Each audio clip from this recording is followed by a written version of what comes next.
Welcome to civil service study. Welcome back. Next test लगाते हैं, test number 546 और focus करेंगे मॉडर्न हिस्ट्री पर। तो चलिए स्टार्ट करते हैं। ज्योग्राफी कंप्लीट हो गया है यूपीएससी सिविल सर्विसेज के लिए, लेकिन एमसीक्यू आते रहेंगे उसके नए नए तरीके से और बनाएंगे एमसीक्यू, ताकि किसी भी तरह से प्रश्न पूछा जाए तो गलत नहीं हो आप लोगों का। तो चलिए स्टार्ट करते हैं, उसी के आगे से कंटिन्यू करेंगे जहाँ तक अपना हो गया था हिस्ट्री में। तो क्वेश्चन नंबर 1 पर आ जाइए। यह है ब्रिटिश काल में संवैधानिक विकास। क्वेश्चन नंबर 1, निम्नलिखित किस चार्टर एक्ट के तहत गवर्नर जनरल को अपनी परिषद के निर्णय को रद्द करने का अधिकार मिल गया? बताइए किस चार्टर एक्ट, 4 प्रकार के चार्टर हैं, इनको याद रखिएगा। किस चार्टर एक्ट के तहत गवर्नर जनरल को अपनी परिषद के निर्णय को रद्द करने का अधिकार मिल गया? 1853 का चार्टर, 1833 का चार्टर, 1813 का चार्टर या फिर 1793 का चार्टर? इसका उत्तर हो जाएगा 1793 का चार्टर। ऑप्शन नंबर डी सबसे पहला चार्टर था ये। तो देखिए 1793 के चार्टर एक्ट के तहत गवर्नर जनरल को अपनी परिषद के निर्णय को रद्द करने का अधिकार मिल गया। साथ ही बम्बई और मद्रास पर गवर्नर जनरल के नियंत्रण को स्पष्ट कर दिया गया। देखिए इस एक्ट के द्वारा यह भी तय हुआ कि बोर्ड ऑफ कंट्रोल के सदस्यों का वेतन भारतीय कोष से दिया जाएगा। इम्पोर्टेंट है ये प्रश्न।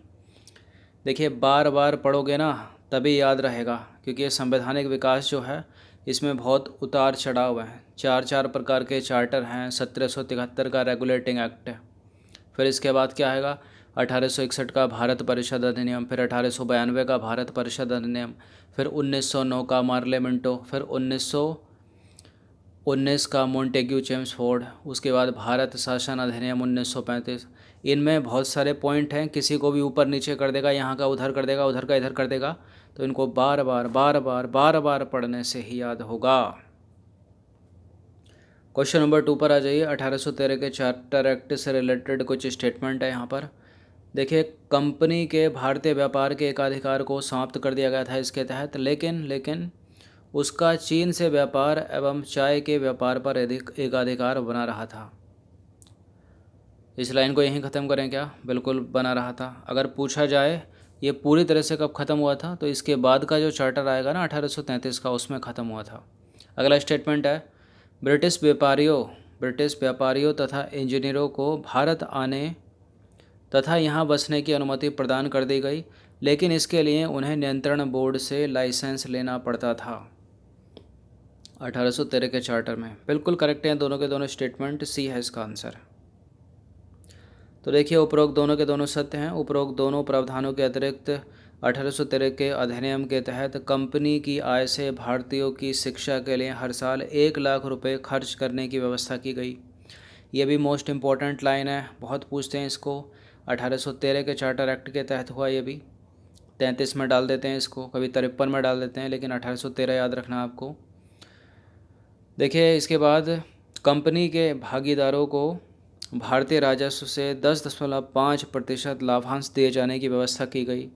कंपनी को अगले 20 वर्षों के लिए भारतीय प्रदेशों पर तथा राजस्व पर नियंत्रण का अधिकार दे दिया गया, किंतु स्पष्ट कर दिया गया कि इससे क्राउन के प्रभुत्व पर कोई प्रभाव नहीं पड़ेगा। देखिए सभी अंग्रेज व्यापारियों को भारत में व्यापार करने की छूट जो है वो दे दी गई। क्वेश्चन नंबर 3 पर आ जाइए। अगला प्रश्न है 1833 के चार्टर एक्ट के संदर्भ में प्रश्न है इसके बाद। अब देखिए बताना कि इनमें से कौन सा करेक्ट है। 1813 के बाद आ गया 1833 का चार्टर।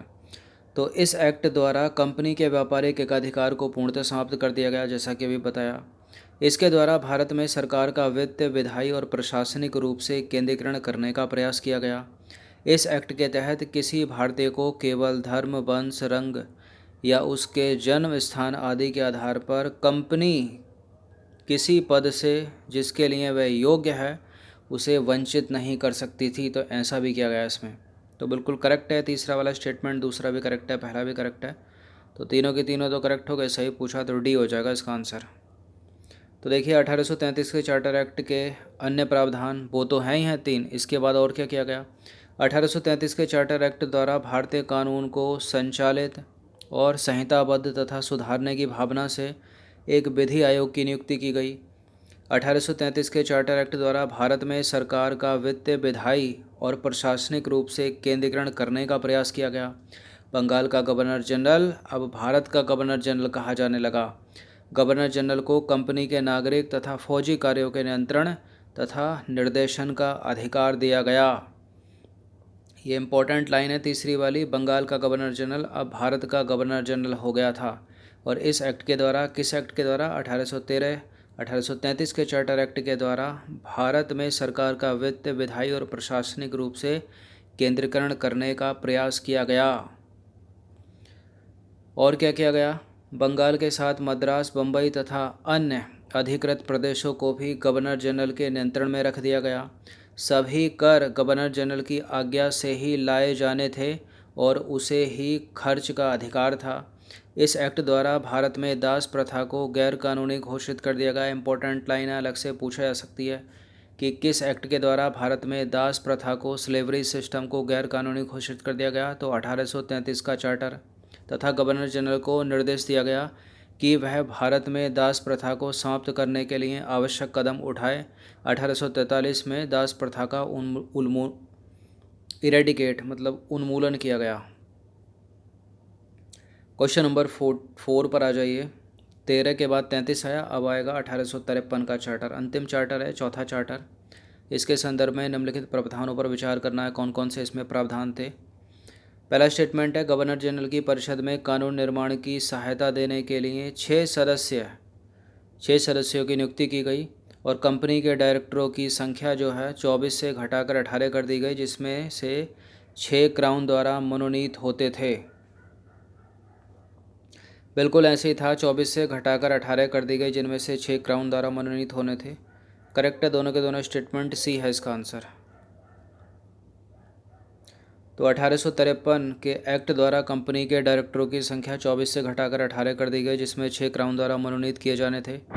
इसके अतिरिक्त इस एक्ट के तहत भारतीय विधि आयोग के पुनरीक्षण के लिए इंग्लैंड में विधि आयोग का गठन किया गया और कंपनी को भारतीय प्रदेशों को जब तक संसद ना चाहे तब तक के लिए अपने अधीन रखने की अनुमति दे दी गई। क्वेश्चन नंबर 5 पर आ जाइए। निम्नलिखित कथनों पर विचार करना है। कुछ स्टेटमेंट है यहाँ पर। देखिए, पहला है, कोर्ट ऑफ डायरेक्टर्स को समाप्त कर दिया गया, बोर्ड ऑफ कंट्रोल को समाप्त कर दिया गया, गवर्नर जनरल भारत में क्राउन के प्रतिनिधि के रूप में कार्य करने लगा, गवर्नर जनरल को अब वायसराय कहा जाने लगा। किसमें हुआ ऐसा? उपरोक्त में से कौन से कथन 1858 के भारत सरकार अधिनियम से संबंधित हैं? वो सुना होगा आपने, महारानी की विक्टोरिया घोषणा 1858। बिल्कुल, इसमें कोर्ट ऑफ डायरेक्टर्स के पद को समाप्त कर दिया गया, बोर्ड ऑफ कंट्रोल को समाप्त कर दिया गया, गवर्नर जनरल भारत में क्राउन के प्रतिनिधि के रूप में कार्य करने लगा और गवर्नर जनरल को अब वायसराय कहा जाने लगा। ये घोषणा पत्र किसने पढ़ा था? 1 नवंबर 1858 को इलाहाबाद में लॉर्ड कैनिंग ने। तो सारे के सारे करेक्ट हैं, डी है इसका आंसर। तो देखिए, 1858 एक्ट के द्वारा पिट्स इंडिया एक्ट की द्वैध शासन व्यवस्था को समाप्त कर दिया गया, कोर्ट ऑफ डायरेक्टर्स और बोर्ड ऑफ कंट्रोल को समाप्त कर दिया गया और उनके समस्त अधिकार भारत सचिव को दे दिए गए। अब गवर्नर जनरल भारत में क्राउन के प्रतिनिधि के रूप में कार्य करने लगा और उसे वायसराय की उपाधि मिल गई। अनुबद्ध सिविल सेवा में नियुक्तियां खुली प्रतियोगिता द्वारा की जाने लगीं। क्वेश्चन नंबर 6 पर आ जाइए। 1 नवंबर 1858 के विक्टोरिया घोषणा पत्र के संदर्भ में निम्नलिखित में से कौन सा कथन मतलब कौन से निर्णय लिए गए? इससे संबंधित प्रश्न 5वां था और इससे संबंधित प्रश्न 6ठा ही है। चलिए फिर से प्रावधान हैं, कुछ नए प्रावधान और भी इसमें किए गए होंगे, देखते हैं। लॉर्ड कैनिंग को भारत का पहला वायसराय और गवर्नर जनरल नियुक्त किया गया। अंग्रेजी प्रदेशों का भारत में विस्तार बंद करने का निर्णय लिया गया। सरकारी पदों पर नियुक्ति योग्यता के आधार पर किए जाने का निर्णय लिया गया और भारत के सामाजिक और धार्मिक मामलों में हस्तक्षेप नहीं किए जाने का भी निर्णय लिया गया था। क्या? बिल्कुल, ये सारे निर्णय लिए गए 1858 में। इसका भी आंसर हो जाएगा उपरोक्त सभी।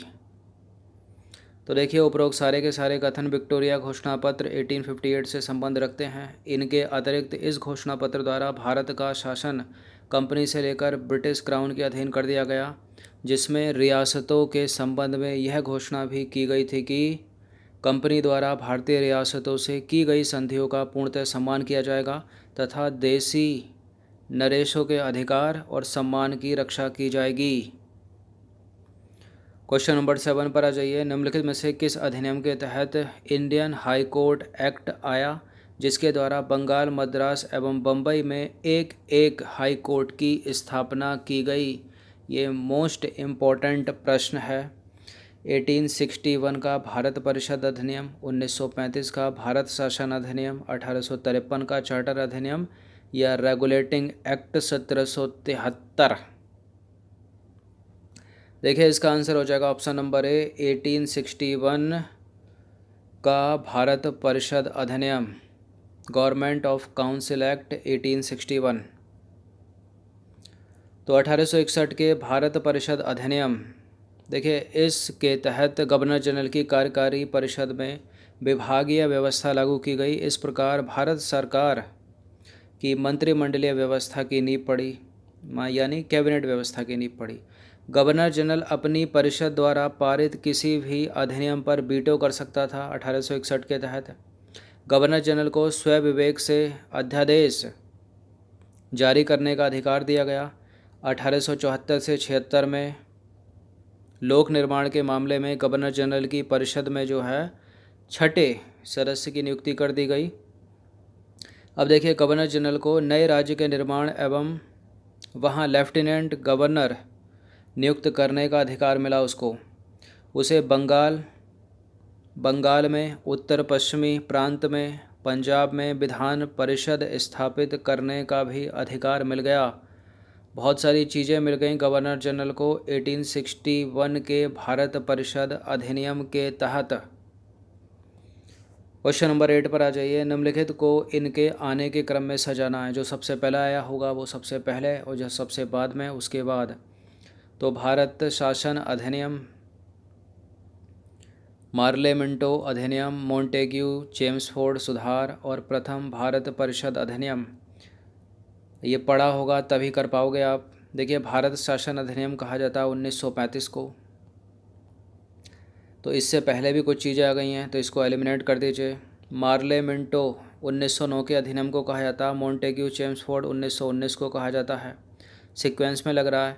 प्रथम भारत परिषद अधिनियम, लेकिन प्रथम भारत परिषद अधिनियम तो 1861 में हो गया था तो ये भी कट जाएगा। भारत शासन अधिनियम 1935 ये भी गलत हो जाएगा। तो ये करेक्ट हो जाएगा पहला, प्रथम भारत परिषद अधिनियम 1861।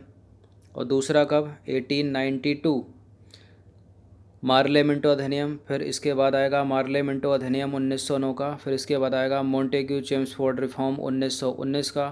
फिर अंत में आएगा भारत शासन अधिनियम 1935 को कहा जाता है। तो सही उत्तर क्या हो जाएगा? बी हो जाएगा। एक्सप्लेनेशन की आवश्यकता है नहीं। क्वेश्चन नंबर 9 पर आ जाइए। निम्नलिखित में से किसने 1892 के भारत परिषद अधिनियम की आलोचना की थी? गांधी जी, बाल गंगाधर तिलक, मालवीय जी या फिर नौरोजी? 1892 के भारतीय परिषद अधिनियम की आलोचना की थी उन्होंने ही जिन्होंने धन के बहिर्गमन का सिद्धांत दिया था, दादा भाई नौरोजी। ऑप्शन नंबर ए है इसका उत्तर। तो 1893 के कांग्रेस के लाहौर अधिवेशन में दादा भाई नौरोजी ने 1892 के भारत परिषद अधिनियम की आलोचना करते हुए कहा था, उन्होंने क्या कहा था? इसमें किसी सदस्य को कोई प्रस्ताव प्रस्तुत करने का अधिकार नहीं होगा, ना ही वित्तीय विचार विनिमय में सदन का मत विभाजन करने का, और ना ही इस अधिनियम के अधीन बनाए गए नियमों अथवा इसके अधिकार द्वारा दिए गए प्रश्नों के उत्तर में ऐसा करने का अधिकार होगा। इस एक्ट के अधीन बनाए गए नियमों को समाप्त करने अथवा इनमें परिवर्तन करने का अधिकार उस सभा को नहीं होगा जो कानून और नियम बनाने के लिए बुलाई जाएगी। तो ऐसा कहा था दादा भाई नौरोजी ने। तो इसको याद रखिएगा। 1892 के भारतीय परिषद अधिनियम की आलोचना किसने की थी, इस तरह से पूछा जाएगा। तो नाम याद रखना दादा भाई नौरोजी का।